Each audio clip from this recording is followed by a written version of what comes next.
Hi everyone, a very long-awaited welcome back to the Curls and Convos podcast. I'm Lauren Walburn. And I'm Emily Hutchinson. Today, we are going to be bringing back one of our favorite guests for a deep dive into the Taylor Swift backlash on her most recent album. Hope you guys enjoy.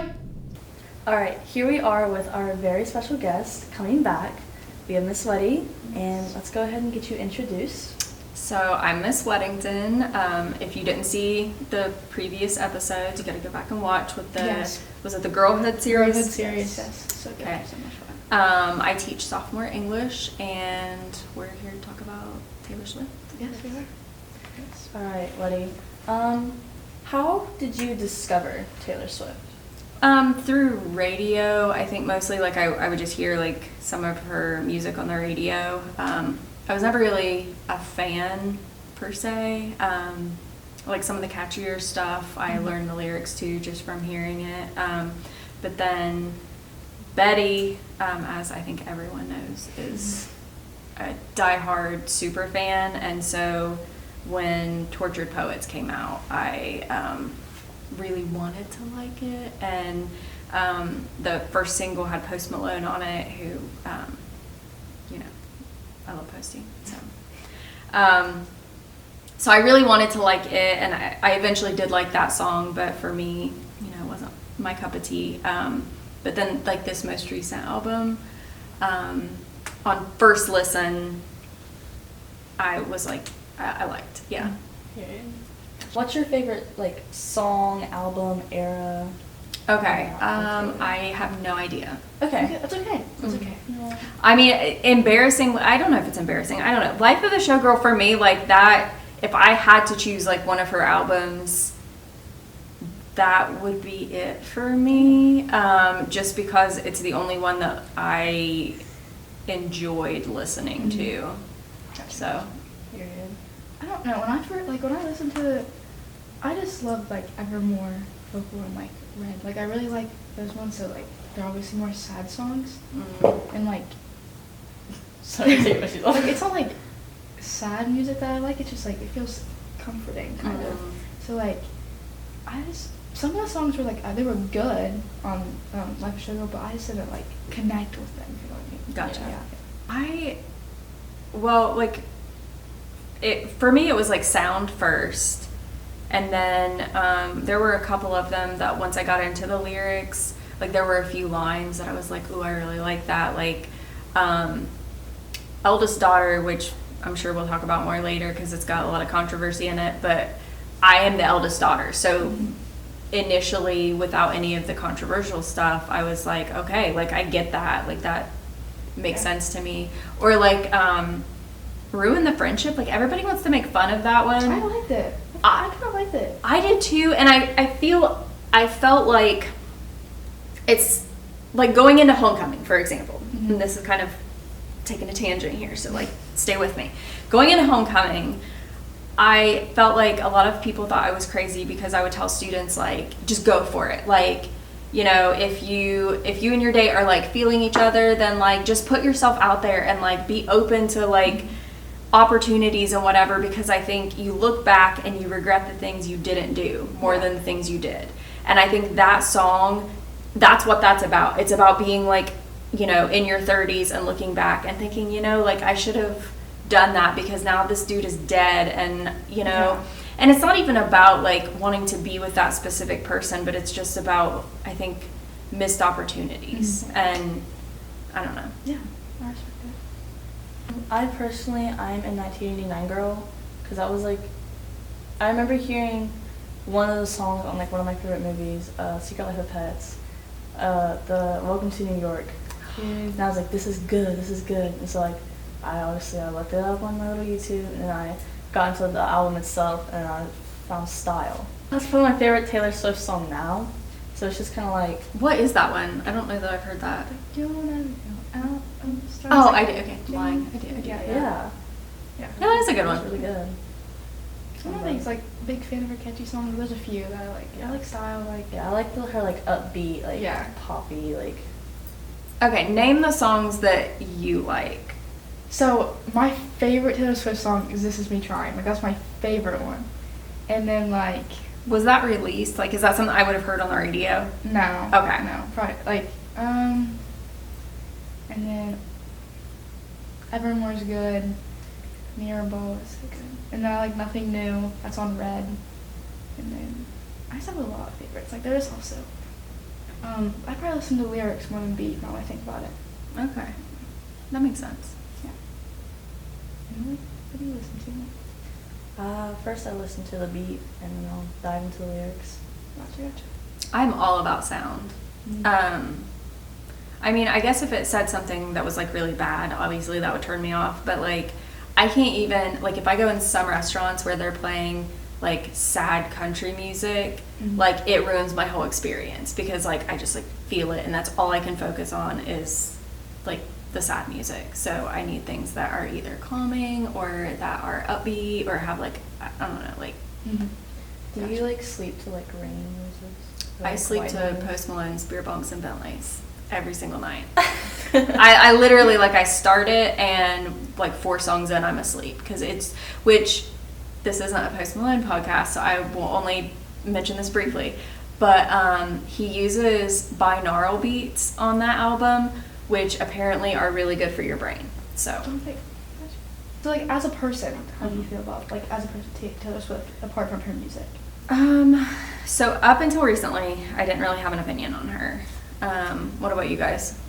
I always like. I don't think there's anything that's like. Yeah, I never like really got into her, but I just know like she's like she's pretty, she seems nice. Mm-hmm. Yeah, like I didn't follow her personal life the way Yeah. other people did. I I never liked heard her, anything about like her being like rude to her fans. I never heard anything about that. No, and actually on the Eras tour, I heard that she had like given her people raises, and it was, I mean, she was supposedly really philanthropic. She did reach billionaire status in 2023, and there's always that debate about like, can you be an ethical person and still be a billionaire? Which I don't know. I liked her speech. I don't know what it was for. You know what I'm talking about? No. The speech is she got an award, and it was about like being a woman, and like Oh, all her yeah. albums, or, like all her albums, like the reason she wrote them. She's like about. She's like she just moved to the big city. That's why she wrote 1989. Yeah. And it's like I don't know, but yeah, I liked it. I don't know. Feminist. I mean, if I compare her to like as a billionaire, like comparing her to other billionaires, like she seems a lot better than them, but like at the same time, there's always like so much like always like Billie Eilish. She's not a billionaire. Right. She's still a millionaire. And she just donated like I think like 1.1 million to charities. I'm not sure how much it is. And like Taylor Swift makes so much more than her. Right. And it's like is she holding her money for something else? Like Yeah. I'm always looking at that kind of aspect, but she hasn't like taken away from anything, I don't feel like. And she definitely helped like the government, like economy with her Eras tour. Even though some people hate to admit it, but she did. Yeah. She did. People in the Kanye West Taylor Swift beef, like I don't. I'm telling you what, like, yeah. Okay, apparently Kanye was like saving Taylor Swift by doing that, because you remember like how Beyonce was like looped into like the P. Diddy stuff? Oh. And it's like that's Is why legit. that's what people said. I don't know if it's true. But they're saying that Beyonce is looped into that because, like, you know how, like, every time, like, wins a Grammy or something, they always, like, I just want to shout out to Beyonce. She's my girl. Like, love her. And, like, Taylor Swift's, like, obviously she didn't say anything about Beyonce, so Kanye was, like, stepping in and be like, because apparently if you don't mention Beyonce, then you get, like, looped into, like, P. Diddy, like, takes you. Like, you're one of his. Wait, I think I've heard of this, but I'm not sure. I have not heard of this. Yeah, it was crazy. I was deep into the Beyonce P. Diddy lore. It was bad. Like, I was deep into that. I need this to not be true because I love Beyonce, and Yeah. the Lemonade album, like, hands down, I mean, I think it is one that will, 100 years from now, still be on lists. Yeah. I agree with that. I don't think it's true because, like, it's Beyonce. Like, no, I feel like there's always something. Like, can't leave a girl alone, you know? No, literally. And I'm sure that, like maybe it is true. But, like, right. Yeah. It's not going to stop me from listening No, to it, unfortunately. Well, and see, and that's the question, and I think, like, that's, I think where, you know, like, Betty, I said she was going to stab me for even, like, entertaining some of this controversy. But, like, I'm sure she feels that way about all of this. Like, Yeah. you don't want any of that to be true about somebody that you have, like... Yeah. Loved for so long. Yeah. Okay, so me and Emma are not really caught up on the backlash. So will you explain it for us? Absolutely. So I did try to watch the Yeah, me 18 too. TikToks. Me too. I know. And I was like, okay. There's so much. There are layers to this. So there are 4 main complaints outside of people just disliking the music and saying it's garbage. Okay, I didn't think it was that, like, okay, so, like, jumping from Tortured Poets to this, it was, like, a big jump in my opinion. Yeah. So it's, like, sadder to hype, you know. So is it definitely a big jump. But, like, I've heard people say, like, her lyrics don't, like, mean as much. I don't really know. Like I said, when something doesn't catch, like, my ear, like, I don't really listen to that much, or the lyrics. So I didn't listen to the lyrics that much, except for, like, the songs I like. Like, I don't know.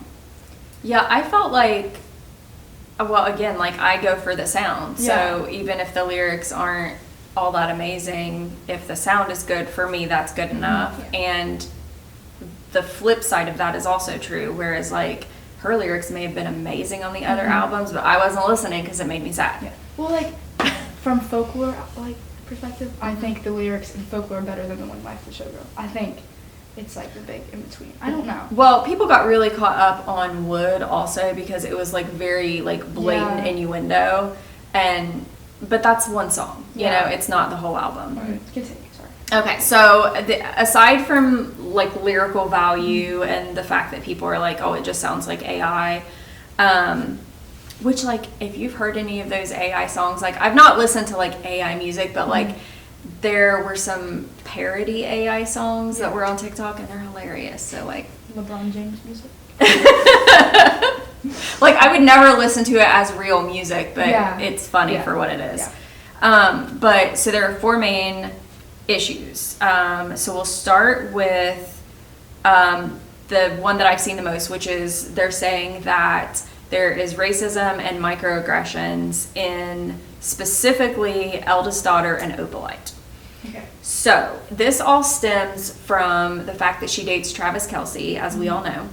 And Travis, I guess, exclusively or almost exclusively only dated black women prior to being with her. Okay. And apparently he tried to ask out, like, Meg Thee Stallion, and she was not interested in him. So Meg Thee Stallion has the song Savage, and it features Beyonce, speaking of Queen Bee. And there's a set of lines. It says, I'm a bad, she's a savage. And Taylor Swift's eldest daughter says, I'm not a bad, and this isn't savage. Oh, okay. Okay. So that's the first thing, is that they're saying, like, this is a clear, like, call to Meg Thee Stallion. Like, I may not be like these girls, but I'm gonna, like, keep my vow to you. Yeah. Which I think, because you're talking about only black women, then black women have been like, wait a minute. Yeah. Okay, gotcha. Taylor, be careful, because will clap you back. She will get you. And then in that same song, there's a line, so many haters and smooth operators, and Smooth Operator was a song by Sade, and... okay, I see it, got you. And then the other part of that is in Opalite, which this one is the one where I'm like, I don't know. So the line is, you were dancing through the lightning strikes, sleepless in the onyx night, but now the sky is opalite. So he was sleepless in the onyx, which is a black stone night. Now the sky is opalite, which is a white stone. Now black and white have been used in literature as, like, contrasts. So, but it's not for me to refute. I feel like that's like, it could be saying, like, he was sad, and now he's happy, you know? So, like you refer, like, to dark times as sad times, but it's also, like... Right. Yeah, exactly. So, like, I see it now. I see. So I feel like that one is not for me to, like say one way or the other. But that's been, like, the biggest, I think, controversy out of it. Gotcha. Secondly, there are claims that she is on the trad wife, like, pipeline. Could you go into detail about trad wife? So trad stands for traditional. So these are people on social media, it seems like, who are really interested in like traditional family values. So like the woman stays home, you dress modestly, you have lots of children, you homeschool your kids a lot, like that sort of thing. Yeah. Okay. And a lot of that is coming from, there's a song, Wish List, where she talks about how like all these other women want all these other things, like, and a lot of it is dealing with like money and success and that sort of thing. And she says, I just want you. And she envisions like a suburban life where they're together and they have kids and bless you. And it's just like a very kind of, she envisions like a traditional like, but I don't know. I think if you are in a new relationship, especially, like you always have that moment where you think like, I don't know, like I want to be with this person and I could see us like together. Yeah. So that one felt like kind of a stretch to me. Yeah. Especially since she out-earns Travis. Like she makes more money than he does. Yeah. And she like definitely doesn't dress like it's, you know what I mean? Like it wasn't like she was on the cover of her album in like Little House on the Prairie. Like she's in a showgirl outfit. So I don't know about that one. What do you guys think? I think it's like, I think like you said, she's kind of in that like excited phase. Like, oh, it's my boyfriend, like, I love him. Yeah. Like the honeymoon phase. Yeah. So like, she's kind of like, and I think like if we're gonna really look into detail, I don't think that's like literally everyone and their mom has done that before. Yeah. And I feel like it's really common in art to like hype up your new boyfriend, like get it out there, especially as like a bigger like artist too. Yeah. Yeah. But I see that because like it's like, is it like the it's like they deserve what they want. I deserve that part. Yeah. Like, I see that too. So it could be like girls dreaming of a different like other guys or something. I don't know how to explain it. Or like even other girls like wanting Travis and she's like yours. I don't know. That doesn't make sense. Actually, now I think about it. But yeah, I see that though. How she's saying that. But I don't think she's like changed at all since started dating him. Well, and she's always written about relationships, right? Yeah. So it's not really that much of a departure. Yeah. People kind of pulled in her personal life on that one too with the Trad Wife stuff. Like they said, you know, she's in the middle of the Eras tour and she's showing up at his games and like prioritizing him, and she went on his podcast, and so I think people are having a hard time with how much she's kind of revolving her world around him. But I didn't follow her previous relationship, so I don't know if this is normal. I mean, like, I can understand prioritizing the man, but like I can understand why people are like kind of upset, like, oh, like you have Eras tours, like you have fans and stuff, but you count on you. But like at the same time, like that's her man, like sort of support. No, exactly. Yeah. Go Travis. The third issue that people have talked about, and this one is kind of outside of the realm of, well, it's both inside and outside of the songs. So white supremacy, not just racism, but also like kind of Nazi stuff. This is I think the most out there theory. So in the song Wish List, the same song we were just talking about, there's a line that says, have a couple kids, got the whole block looking like you. And they're like, this is hearkening back to like Aryan race type stuff. And then she released a necklace, which I think they have since like they're not selling it anymore. But you know how in that one song it talked about the lightning strikes? Yeah. So it has like little lightning bolts, but the design of the lightning bolts were like the SS like lightning bolt. It was that style. Okay. So people were like, Okay. That's a problem. Yeah, actually, that's definitely a problem. Not great. Yeah, no. Not yeah, great. no. Yeah. Yikes. It just feels like she's digging herself a hole here. Like, or like people are making it.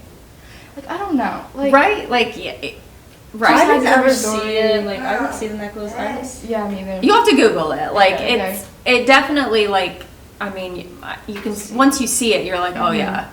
But I don't know, the question is like, was it intentionally like that, or did they just choose that style because it's a flatter lightning bolt, so it lays more, I don't know. And when I first listened to Wishlist, and she says, got the whole block looking like you, I'm just thinking like looking like her man. Like, No, yeah.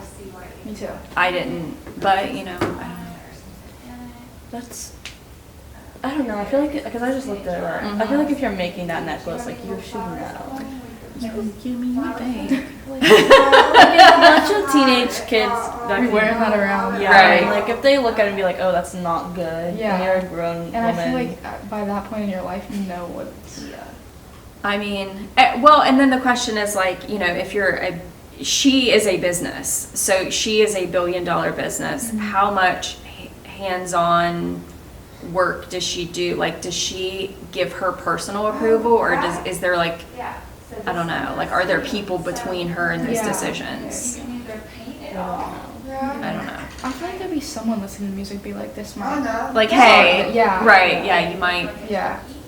And that's the question too, like when it comes to her intent with like the lyricism and stuff, like, because on the one hand you have people who are like, she's a genius and she has all these layers and these Easter eggs that she builds into everything and numerology.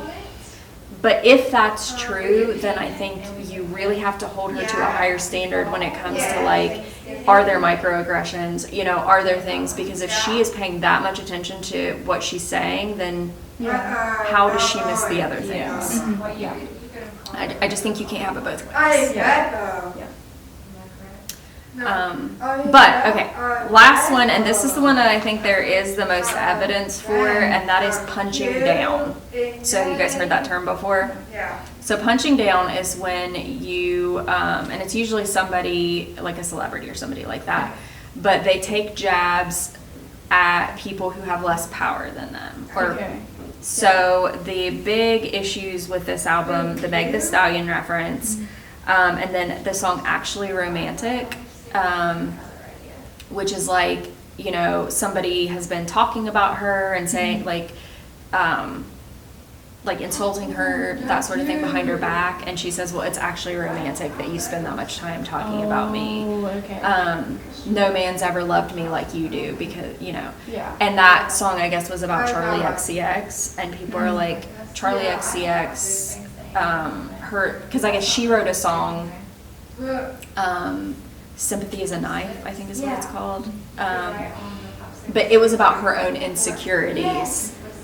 And people are like, it wasn't meant to insult you, and also like, why are you coming after her when there are other people who have insulted you?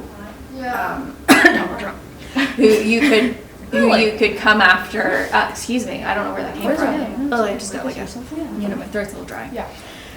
Who, you know, that would be punching up at people, you know, with power.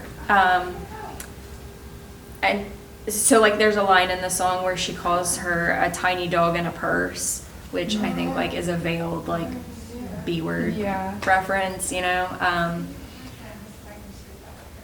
I mean, what do y'all think? Like, I'm very new. Like, I didn't know about any of this stuff. Like, honestly, but like, it just seems so much on one album. Like, so much. Like, so I feel like what, like you said, is there someone saying, like, listening to these songs and think, oh, this is totally fine, or is she just like, You could do things. or is it meant to be like totally like that? Or, I mean, yeah, like, is it meant to be controversial? Because she did say in an interview, like, whether you're talking good about my album or bad about my album, if you're talking about my album, that's good for me. So that's actually crazy. Hey, what? Yeah, so maybe it's time to stop writing songs. Well, okay, I'm put it in the bottle. I think it's interesting you said that, because I think when it comes to punching down, once you have that much money and that much power and that level of success, it's hard to punch anywhere that's not going to be down, right? Like, so I think maybe at that point in your career, if you still have issues you're working out, like insecurities you're working out, maybe it's time to go to therapy and not put it in your songs, because it's going to stop being relatable. What is thinking about maybe like the actual human beings you're talking about. Like, It's considered kindness. like obviously I'm not in her shoes, so I don't know how she feels and stuff. Okay.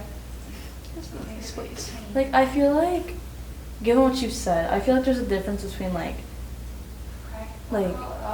obviously, like, you can, like, beef with someone through your songs, like, people do it all the time, like, Yeah. diss on, like, if you're gonna, like, diss on someone, or, like, And that's just not, agree like, with one people or, like, because yeah. of, like, their gender, because their race, because a certain thing that's, like, obviously been a problem. Yeah.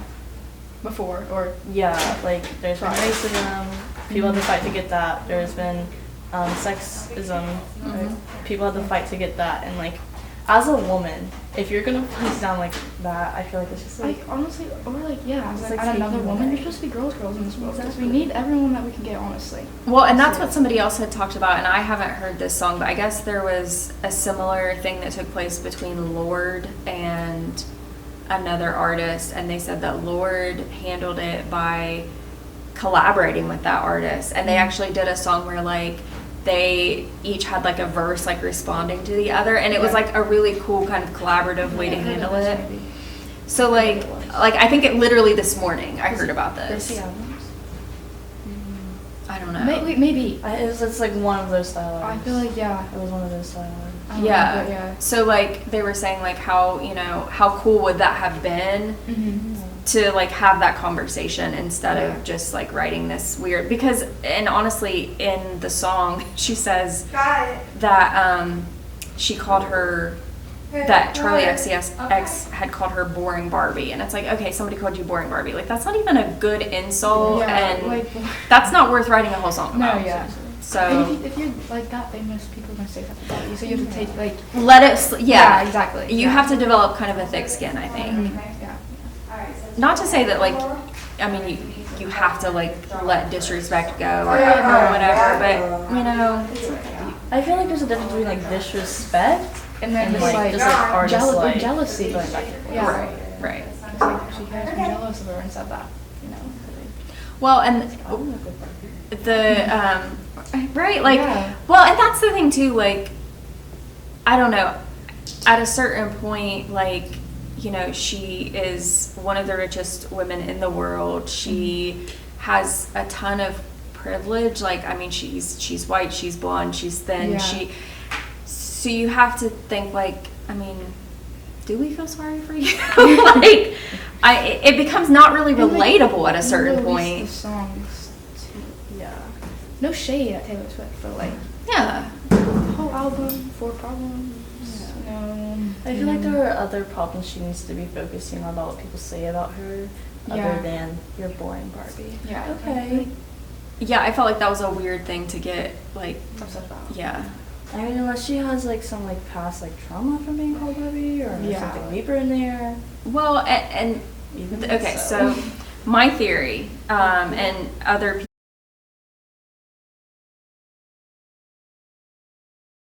All right, that's all we have for you guys today. We hope you enjoyed, and thank you so much for watching. We'll see you guys this Friday for another new episode. I'm Lauren Walmer. And I'm Emily Hutchinson. 3, 2, 1, peace out.